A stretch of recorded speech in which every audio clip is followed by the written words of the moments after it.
JP को भूल गए, जॉर्ज को भूल गए, कर्पूरी ठाकुर का नाम भी मौके पर इस्तेमाल कर लिया और तो और लालू को भी भूल गए। जी हां, हम बात कर रहे हैं नीतीश कुमार की। नमस्कार, आपके साथ मैं हूं गायत्री और आप देख रहे हैं श्रेष्ठ भारत। नीतीश को खुद के अलावा अगर कुछ भी याद रहता है तो वो है खुद का स्वार्थ।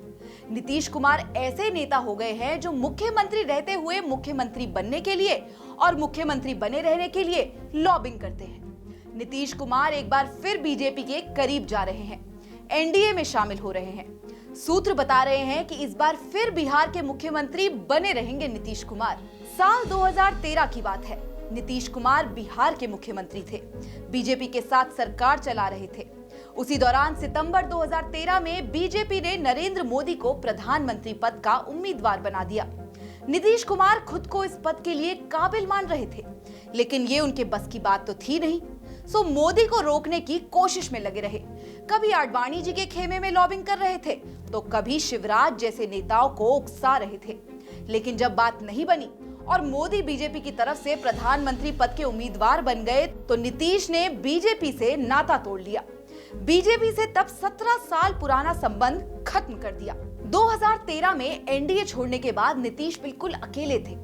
पॉलिटिकल करियर बिल्कुल खत्म होने वाला था। तब उन्हें जेपी आंदोलन के दिनों के साथी और बिहार के पूर्व मुख्यमंत्री लालू प्रसाद यादव याद आए।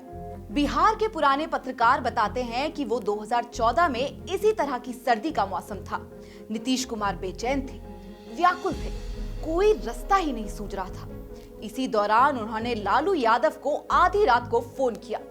लालू उम्र में नीतीश से बड़े हैं, पुराने साथी भी। इस फोन कॉल में नीतीश ने लालू को भोजपुरी में सिर्फ एक शब्द कहा, भैया पाए लागू।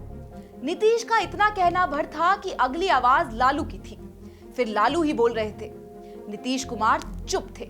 लालू ने भोजपुरी में कहा, एहर आवा तोहार भोजाई तोरे खातिर चाय बनावत हुए, यानी तुरंत घर आइए, आपकी भाभी आपके लिए चाय बना रही हैं। नीतीश ने तुरंत आधी रात को लालू राबड़ी के घर का रुख किया।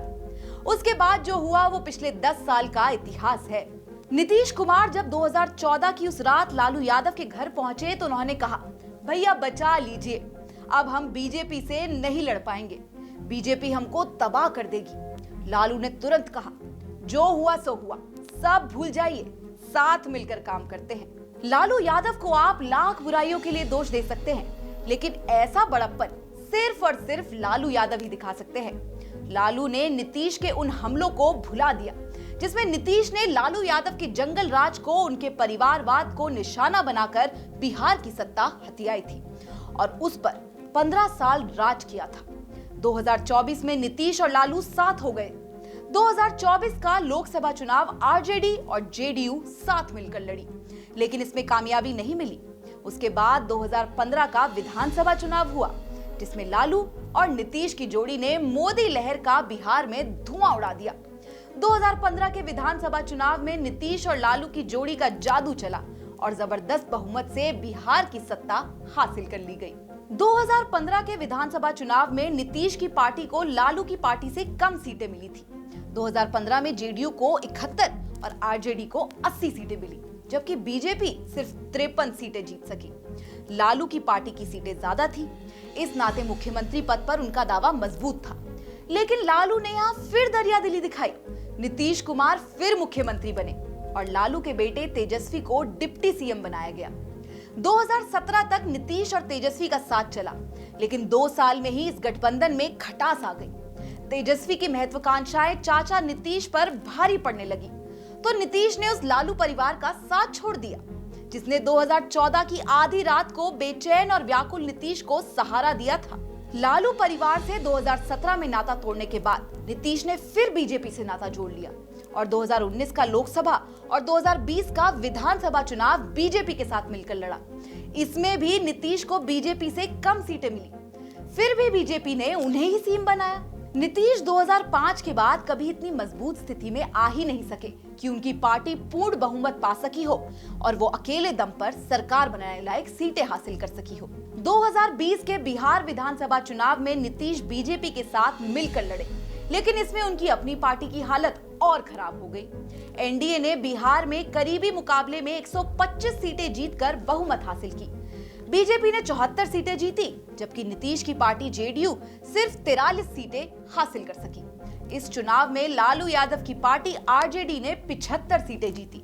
नीतीश कुमार की किस्मत कहिए या उनको लेकर दूसरे नेताओं का बड़प्पन। 2020 में नीतीश की पार्टी को बीजेपी से कम सीटें मिली थी, लेकिन बीजेपी ने अपने मुख्यमंत्री की बजाय नीतीश को ही सीएम बनाया, बिल्कुल 2015 में लालू यादव की तरह। लेकिन नीतीश ने 2022 में बीजेपी को भी गच्चा दे दिया और लालू यादव के बेटे तेजस्वी के साथ मिलकर सरकार बना ली। अब जब लोकसभा चुनाव सर पर है तो नीतीश कुमार ने फिर से तेजस्वी यादव, लालू यादव और आरजेडी को गच्चा दे दिया है। नीतीश कुमार एनडीए में जाने वाले हैं। अपनी कुर्सी बचाए रखने का इंतजाम कर लिया है नीतीश बाबू ने। नीतीश कुमार ऐसे नेता हो गए हैं जिन्होंने राजनीतिक विश्वसनीयता की भी थ्योरीज को बदल दिया है। विश्वास और भरोसा नाम की चीज ही खत्म कर दी है। उनके लिए कहा जाने वाला पलटी मार शब्द भी छोटा पड़ गया है। अब उनके लिए सियासी उपमाएं भी खत्म होती जा रही हैं। हमने बात शुरू की थी कि किस तरह नीतीश कुमार ने जेपी को भुला दिया, किस तरह कर्पूरी ठाकुर को भुला दिया, किस तरह आडवाणी और वाजपेयी को भुला दिया। और इसमें वो बात कतई नहीं भूलनी चाहिए कि किस तरह उन्होंने अपने गुरु स्वर्गीय जॉर्ज फर्नांडिस को न सिर्फ भुला दिया, बल्कि उन्हें इतना तंग किया कि उन्हें अपनी अलग पार्टी बनानी पड़ी। नीतीश अपने नए साथियों के पक्ष में और पुरानों के खिलाफ नए मुहावरे गढ़ने में माहिर है। वो जब बीजेपी से अलग होते हैं तो सांप्रदायिकता का राग अलापने लगते हैं। लालू से अलग होते हैं तो उनको जंगल राज याद आ जाता है।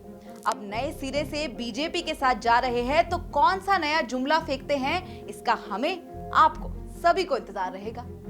इस खबर में अभी के लिए इतना ही। बाकी खबरों के लिए आप जरूर देखते रहिए श्रेष्ठ भारत। श्रेष्ठ भारत पर खबरों से जुड़े रहने के लिए चैनल को सब्सक्राइब करें, बेल आइकन दबाएं और देखते रहें श्रेष्ठ भारत।